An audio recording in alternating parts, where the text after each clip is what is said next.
안녕하세요. 건행못삼TV 공인회계사 천승호입니다. 이번 영상은 지난 영상에 이어서 감정평가사 2022년 기출문제 중 두 번째 유형에 해당하는 문제를 이어서 소개해 드리겠습니다. 그리고 잠깐 양해 말씀 부탁드리는 것은 제 목소리가 평소의 목소리하고 좀 다르죠. 이 나이에 변성기가 와서 목소리가 바뀌어진 게 아니고요. 제가 이 환절기 때 좀 목감기가 걸렸습니다. 그래서 좀 목소리가 매끄럽지 않아도 좀 이해 부탁드리겠습니다. 시작하겠습니다. 자, 57번. 공정가치 미만의 유상증자가 발생한 경우에 주당 이익과 관련된 문제. 우리네 시험에서는 이 부분이 가장 난이도가 높은 주당 이익 문제가 되겠죠. 자, 문제. 2001년 초 유통보통 주식수는 1600주, 주당 액면가액 100원이고 7월 1일 기존 주주 대상으로 보통주 600주를 발행하는 유상증자를 실시하였습니다. 여기까지는 큰 차이가 없어요. 근데 주당 발행가액은 400, 유상증자 직전 주당 공정가치는 600원입니다. 즉 600원짜리 주식인데 600원에 의해서 유상증자하지 않고요. 이보다 싼 400원에 의해서 유상증자가 실시가 됐네요. 그럼 번뜩 떠오르는 게 그렇죠. 해설 박스 보시면은 공정가치 미만의 유상증자는 무상증자와 공정가치에 의한 유상증자가 섞여 있다. 그리고 무상증자를 구하기 위해선 무상증자 비율을 먼저 계산해 주셔야 됩니다. 자, 그래서 기본주당 이익의 계산을 위한 분모 쪽 가중평균 유통보통 주식수는 얼마가 되겠는가? 유상증자 대금은 7월 1일 전액 납입 완료, 월할 계산을 한다 라고 되어 있어요. 자, 무상증자 비율 먼저 계산해 줘야겠는데, 자, 실제 유상증자로 인한 현금 유입금액을 계산을 해 줘야 됩니다. 600주를 발행을 하였고 실제 발행가액은 400원입니다. 그래서 총 현금 유입금액은 24만원이고, 자, 그리고 이 24만원이라는 금액을 만약에 공정가치에 의해서 유상증자가 실시가 되었다면 600원이죠. 몇 주가 발행이 될 뻔하였겠느냐? 계산을 해보면은 400주가 발행이 될 뻔하였는데 실제는 싸게 발행하는 바람에 600주가 발행이 되었습니다. 그래서 이 차이만큼 무상증자 주식수가 되겠는데요. 중요한 건, 주의할 건 이 200주가 이쪽에 200주가 아니라는 점. 요 200주는 단지 그 다음 단계 무상증자 비율을 구하기 위한 전 단계에 불과합니다. 그래서 마지막으로 무상증자 비율 구해줘야겠는데요. 분자는 무상증자 주식수 200주, 그리고 이제 나누기 분모는 A 플러스 B가 되겠는데 유상증자 직전 몇 주가 흘러왔나요? 1월 1일 1600주가 흘러왔고요. 플러스 공정가치에 의해서 발행을 한다면 400주가 발행이 될 뻔하였죠. 그래서 A 플러스 B, 이게 분모 쪽입니다. 그래서 2000주 분지 200주 해서 무상증자 비율은 10%입니다. 자, 이제 가중평균 유통보통 주식수 구해줘야겠는데요. 1월 1일 1600주가 있었죠. 쭉 흘러가다가 7월 1일 공정가치보다 싸게 실제 600주가 발행이 되었습니다. 얘는 두 가지가 섞여 있죠. 그래서 무상증자 주식수를 구하기 위해서 무상증자 비율 먼저 구했고요. 이 무상증자 비율 10%는 7월 1일 직전 흘러온 주식수에다가 적용시켜 줘야 됩니다. 1600주죠? 요거의 10% 160주. 그리고 무상증자는 기초 시점으로 보내준다고 하였습니다. 그래서 기초 시점은 무상증자까지 포함하여 1760주가 1년 내내 흘러가는 것이고요. 자, 600주 중 무상증자가 160주이니 공정가치에 의한 유상증자는 빼면 440주이고, 그 다음에 1년 12달 중 7월 1일부터 12월 말 6개월 흘러갑니다.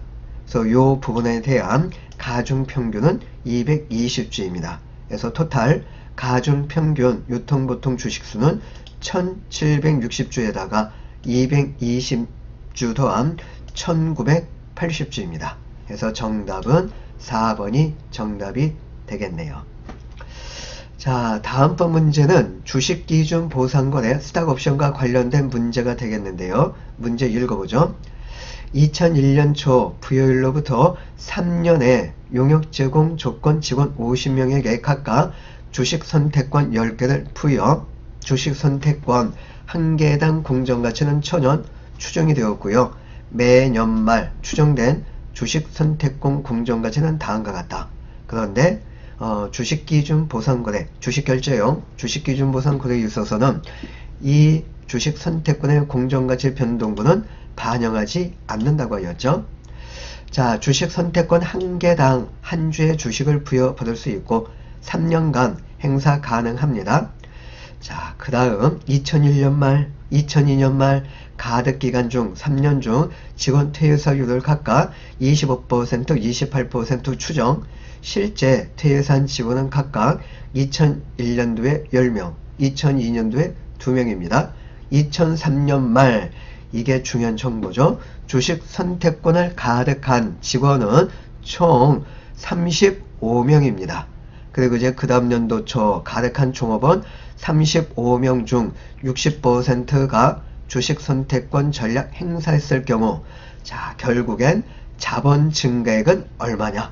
요게 이제 출제가 됐네요. 그럼 이제 번뜩 차변 현금 유입 금액이 대변 자본 증가 금액이라고 하였고, 차변 현금 유입 금액은 마지막 단서 1개당 행사 가격 6,000원, 행사 가격만큼 현금을 받게 되고 이 금액만큼 대변 쪽에 자본이 증가하게 되겠습니다. 자, 그래서 현금 유입 금액은 주식 선택권 가득 직원 35명이고요. 한 사람당 10개씩 주식 선택권이 부여가 되어 있죠. 또 60%가 주식 선택권 권리를 행사를 하였습니다. 그래서 여기까지가 이제 권리가 행사가 되어서 주식으로 바뀌어진 주식 선택권 주식수가 되겠죠. 그리고 이 주식수에다가 한 주당 행사 가격만큼 현금 유입, 그래서 토탈 현금 유입 금액은 126만원이요. 이 금액만큼 대변 자본이 증가합니다. 그래서 정답은 4번이 정답. 자, 다음 문제는 재평가와 관련된 문제 두 문제 풀어보겠습니다. 65번, 간평은 2001년 1월 1일 사용 목적으로 5,000원의 건물, 내용연수 5년, 잔존가치 없고요. 종액법 감가상각을 한답니다. 그러면 번뜩 1년분치 감가상각 비용은 1,000원이 되겠죠. 자, 아무튼 취득하고 재평가 모형을 적용, 건물을 사용함에 따라 재평가 잉여금 중 일부를 이익잉여금 대체하고 나중에 건물 처분 시 재평가 잉여금 전액, 그러니까 남아있는 전액을 모두 이익잉여금 대체하는 정책을 채택하고 있답니다. 2차 연도 말 건물에 대한 공정가치는 6,000원짜리가 됐고요. 2005년 1월 1일, 즉 2004년 12월 말 건물 처분을 할 때 재평가 잉여금 중 이익잉여금 대체되는 금액은 얼마냐. 그래서 재평가 잉여금 사용하는 중에 일부 이익잉여금 대체한다고 그랬죠. 그럼 처분하기 바로 직전 남아있는 재평가 잉여금이 있을 겁니다. 이것을 전부 처분을 할 때 이익잉여금 대체가 되는 거, 그 금액을 구하는 겁니다. 자, 취득원가 5,000원이고요. 아까 1년분치 감가상각비가 1,000원이죠. 2년 후에 처음 재평가 하였으니까 2년분치 감가상각유액 2,000원을 빼면 재평가 직전 장부금액 3,000원짜리가 공정가치 6,000원짜리가 되었으니까 재평가 잉여금은 3,000원입니다. 자, 그리고 사용하는 중에 원가 기준 감가상각 비용과 공정가치 기준 감가상각비 차익만큼 재평가 잉여금 모두 일부 대체하는 거죠. 그래서 1,000원과 2,000원 차액 1,000원 요거 이익잉여금 대체하고, 그리고 2004년 12월 말까지 사용했죠. 그래서 2004년도에도 또 1,000원 이익잉여금으로 대체합니다. 그럼 총 재평가잉여금 3,000원 중에서 1,000원, 1,000원, 2,000원을 사용함에 따라 이익잉여금 대체했으니까 처분하기 바로 직전 남게 되는 재평가잉여금은 1,000원이 되겠죠. 3,000원에서 2,000원 빼면, 그리고 이 1,000원을 2005년 1월 1일 처분을 했을 때 이 잔액을 전부 이익잉여금 대체하는 겁니다. 그래서 정답은 1,000원이에요. 5번이 정답입니다. 자, 그 다음 66번. 얘는 재평가와 손상이 결합된 문제입니다. 요건 이제 문제집에서 이제 몇 문제 살펴봤고 또 앞으로 살펴볼 기회가 있겠죠. 2001년 초 2만 원의 기계장치, 내용연수 5년, 잔용가치 없고 종합법 감가상각입니다. 1년분치 감가상각 비용은 4,000원이죠. 동기계장치에 대해 취득연도부터 재평가 모형을 적용, 처분 부대원가가 무시할 수 없을 정도로 상당하여 손상회계를 적용을 하고 있답니다. 공정가치와 횟수가능액이 다음과 같을 경우 2002년도 단기 손익으로 인식하게 될 손상차손 또는 환입금액은 얼마입니까? 단 이익잉여금 대체하지 않는다 라고 하였습니다. 자, 취득원가 2만원이고요. 1년 감가상각비용 4,000원이죠. 그래서 1차년도 말 장부금액 16,000원짜리가 18,000원짜리가 되었습니다. 그래서 재평가잉여금은 2,000원인데 아주 가끔 질문이 나오는 것 중에 하나가, 아니 공정가치 18,000원이고 횟수가능액 19,500원인데 왜 손상 적용하지 않느냐. 아유, 손상은 언제 적용하는 거예요? 횟수 가능액이 장부 금액보다 떨어졌을 때는 거잖아요. 근데 얘는 횟수 가능액이 올라갔죠. 횟수 가능액이 올라간 경우에는 손상이 아닙니다. 상한 거는 뭐예요? 가격이 떨어지는 경우잖아요. 그래서 2001년도에는 재평가만 이루어지고 손상은 발생하지 않습니다. 자, 그리고 2000년도에는 재평가액 18,000원을 기준으로 하여 잔존 내용연수 4년 적용하여 감가상각비 계산해 줘야 되겠죠. 4,500원입니다. 그러면 2000년도 말 장부금액은 13,500원짜리가 공정가치에 12,000원짜리가 되었죠. 1,500원만큼 떨어졌죠. 떨어진 거 전부 비용 아닙니다. 전부 재평가잉여금 감소 아닙니다.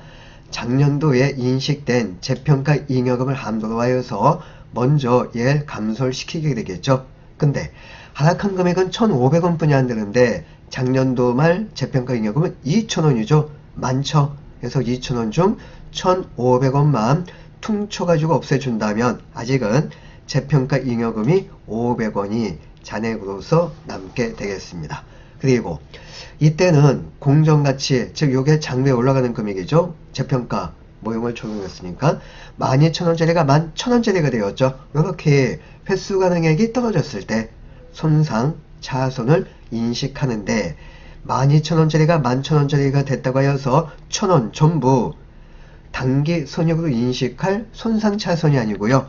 재평가잉여금 잔액이 있다면 이걸 먼저 퉁쳐서 없애주는 겁니다.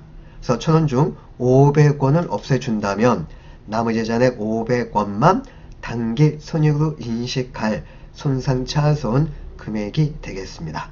그래서 정답은 2번이 정답이 되겠지요. 자, 원가 회계로 넘어가겠습니다. 71번 결합원가인데요. 줄은 4줄 뿐이 안 되지만 상당히 많은 생각을 해야 되는, 시간이 많이 소요되는 유형의 문제입니다. 문제 읽어보죠. 간평은 동일 공정에서 결합제품 A, B 생산 추가 원가 A는 40, B는 60원을 각각 투입, 가공한 후 판매하였습니다. 순실현 가치법을 사용 결합원가 120원을 배분하면 제품 A의 총 제조 원가예요.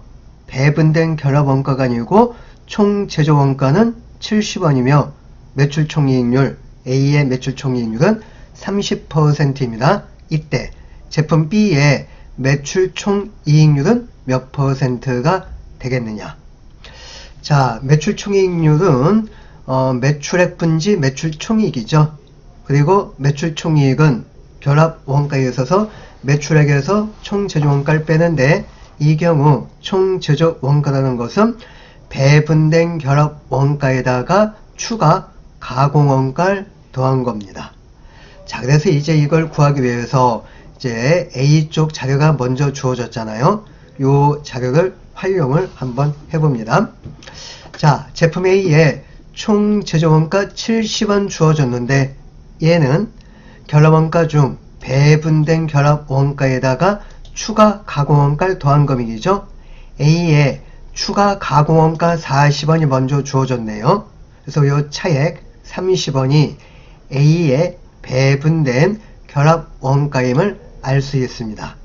또 총 결합원가 얼마죠? 120원이죠. 이 중 A에 배분된 결합원가가 30원이니 나머지 90원은 제품 B에 배분된 결합원가임을 알 수 있고요. 여기다가 제품 B에 추가 가공원가 60원을 더해준다면 제품 B의 총 제조원가 150원이 계산이 되었습니다. 자, 그래서 매출총이익률, 매출총이익 구하는 데 있어서 기본 데이터 총제조원가나 구했어요. 제품 B 총제조원가 150원. 자, 이제 매출액을 한번 구해 보도록 하죠. 요건 자료에 주어진 A의 매출총이익률 30%를 활용을 해 주셔야 됩니다. 총이익률이 30%라는 것은 원가율은 70%가 되겠고요. 회계원리 3장 때부터 계속 언급했던 것이 매출원가를 원가율로 나누게 해주면은 매출액이 나온다고 그랬죠. 그래서 제품 A에 70원을 원가율 70%로 나누게 해주면은 A의 매출액은 100원이고 A의 순실현 가치는 매출액에서 추가 가공원가 40원을 빼면 60원이 계산이 됩니다. 자, 순실현가치법에 의해서 결합원가를 배분한다고 하였으니까, 그래서 이 순실현가치를 구해줘야겠는데, 자, A의 순실현가치 구했고요. 아까 벌써 A의 배분된 결합원가 30원이고 B의 배분된 결합원가 90원 구했어요. 그래서 요거 배분된 비율 보니까는 A는 25%, B는 75%임을 알 수 있고, 순실현가치 비율도 바로 요 비율하고 똑같습니다. 그래서 A의 순실현가치가 60원이니 요거 차지하고 있는 비율 25%로 나누게 준다면 AB 전체의 순실현가치는 240원이죠. 그래서 전체 순실현가치는 240원이고 A의 순실현가치를 빼면 제품 B 순실현가치는 180원임을 알 수 있습니다. 자, 매출액에서 추가 가공원가를 빼면 순실현가치라는 거 아시죠? 그래서 제품 B의 추가 가공원가는 60원이고 주어졌고, B의 순실현가치 180원 구했으니까 B의 매출액은 240원입니다. 자, 이제 끝났네요. B의 매출 총이익은 매출액 240원에서 제품 B의 총 제조원가 150원이죠. 요걸 빼면 B의 매출 총이익은 90원이고, 이 매출 총이익 90원을 제품 B의 매출액 240원으로 나누게 해주면은 제품 B의 매출 총이익률은 37.5%임을 알 수 있습니다. 주로 4줄 뿐이 안 되는데 시간이 많이 걸리는 그런 유형의 문제가 되겠네요. 그래서 아마 실제 시험장에서는 이런 유형의 문제 풀려고 생각하다가 뭔가 막 엉키고 잘 풀리는 조짐이 보이지 않는다면 빨리 제끼고 밑에 이제 쉬운 문제부터 푸는 게 현명한 방법이 되겠습니다. 자, 그래서 실전 문제라면 그 다음번 문제, 말 문제, 이걸 이제 푸는 게 낫겠죠? 자, 옳지 아니한 설명은 우리 원가회계 첫 개강 때 고정비, 변동비 살펴봤잖아요. 그래서 2번이 틀렸는데, 연간 발생할 것으로 기대가 되는 총 변동 원가는 관련 범위 내에서 일정하다? 관련 범위 내에서 일정한 걸 변동 원가라고 하지 않죠. 고정 원가라고 하죠. 총 변동 원가는 생산량의 비례적으로 증가 감소 모양새를 띄고 있습니다. 그래서 이제 2번이 틀렸고요. 자, 그 다음 원가 회계의 마지막 두 번째 유형에 해당하는 문제입니다. 첫 번째 유형에 해당하는 문제는 지난번 영상에서 살펴봤고요. 자, 원재료 구입 예산과 관련된 문제가 되겠는데요. 다음은 간평의 2001년 상반기 종합예산 작성하기 위한 자료 일부입니다. 4월입니다. 4월 원재료 구입 예산 금액은 얼마냐? 그래서 4월 구입 예산 수량을 먼저 구하고 단가를 곱하게 하면은 금액이 나오겠죠. 주어진 게 제품 예산 판매 수량이 주어졌고요. 자, 제품 보니까 다음 달 예산 판매량의 10%를 월말 재고로 보유한다. 즉 3월 말 제품 재고 수량은 다음 달인 4월달 판매 수량 2,500개의 10% 250개라는 의미가 되겠죠. 그리고 3월 말 재고는 4월 초 재고하고 똑같습니다. 이렇게 해석이 되겠고요. 자, 원재료 다음 달 얘는 생산량입니다. 제품 생산량에 소요되는 원재료의 5%를 월말 재고로 보유하고 있고 한 개 생산 시 원재료 2kg이 투입되고 킬로그램당 구입 원가는 10원이다. 이렇게 이제 주어졌습니다.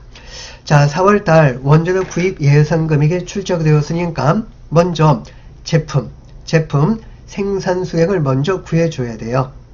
그리고 4월달이니까 당연히 4월달에 제품 생산량 구해주고 월말 재고 수량을 구하기 위해서 다음 달인 제품 5월달 생산 수량 이것도 이제 구해줘야 됩니다.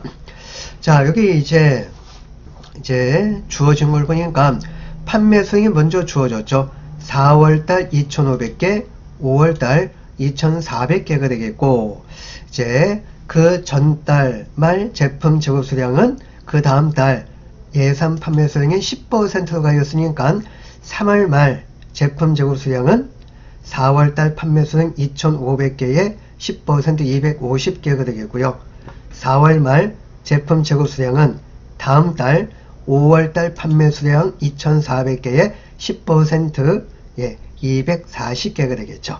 그래서 이렇게 대차 비교하면 4월달 제품 생산량은 2,490개가 나오고 5월달도 마찬가지입니다.